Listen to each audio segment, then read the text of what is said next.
तारखेला अर्थसंकल्प सादर करणार आहे।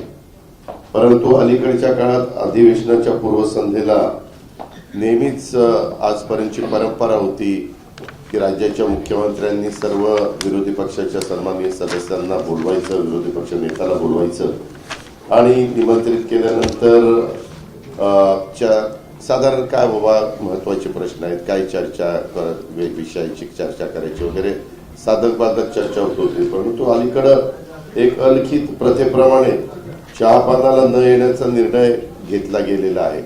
वास्तविक सरकार नवीन येत असतात, जनतेच्या मनात असेल ते जनता बदल करत असते, काही चांगलं काम केलं तर पुन्हा जनता त्या सरकारला पुन्हा संधी देत असते।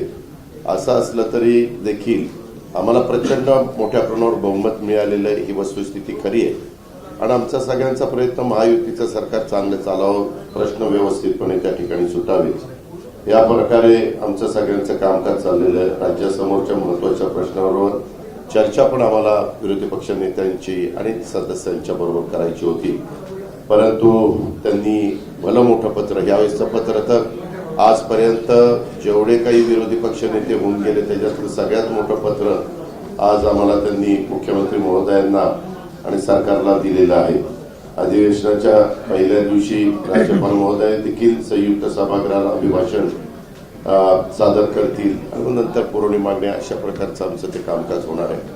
आमची प्रत्येक गोष्टीला उत्तर देण्याची तयारी आहे। आम्ही कुठेही त्याच्यामध्ये आमचं प्रचंड बहुमत आहे, 237-38 आमदारांचं, म्हणजे फक्त साधारण 50च आमदार समोर विरोधी पक्षाकडे आहे, म्हणून बहुमताच्या जोरावर कामकाज रेटायचं हे अजिबात आम्ही करणार नाही, आमचा तो इरादा पण नाही। आम्ही त्याच्यामुळे अधिवेशन 4 आठवड्याचं ठेवलेलं आहे।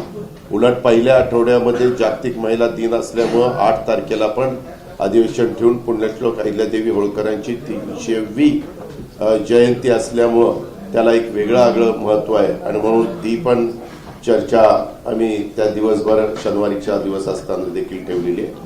अशा प्रकारे महायुतीचं सरकार, राज्याचे मुख्यमंत्री आणि त्यांची सगळी टीम हे प्रत्येक प्रश्नाला उत्तर देण्याच्या तयारीमध्ये आहे। आता आरोप प्रत्यारोप होत असतात, आरोपात तथ्य असेल तर जरूर त्याची दखल घेतली जाईल, परंतु कारण नसताना विरोधाला विरोध करायचा म्हणून जर आरोप केले गेलेले असले तरी त्याला किती महत्व द्यायचं हे पण तशा पद्धतीनं ठरवलं जाईल। असं साधारण हे अधिवेशन चालवण्याचा मुख्यमंत्र्यांचा आमचा सगळ्यांचा विचार आहे आणि त्या प्रकारे अधिवेशन सगळे बिलं जी येतील ती पण बिलं चर्चेला यावी, त्याच्यात चर्चा साधक बाधक व्हावी, त्याच्यातनं काही चांगल्या सूचना आल्या तर त्या सूचनेचा पण आम्ही आदर करायला तयार आहोत। अशा ह्या प्रकारे हे सगळं अधिवेशन पार पाडण्याचा निश्चय हा महायुतीच्या सरकारने केलेला आहे। धन्यवाद।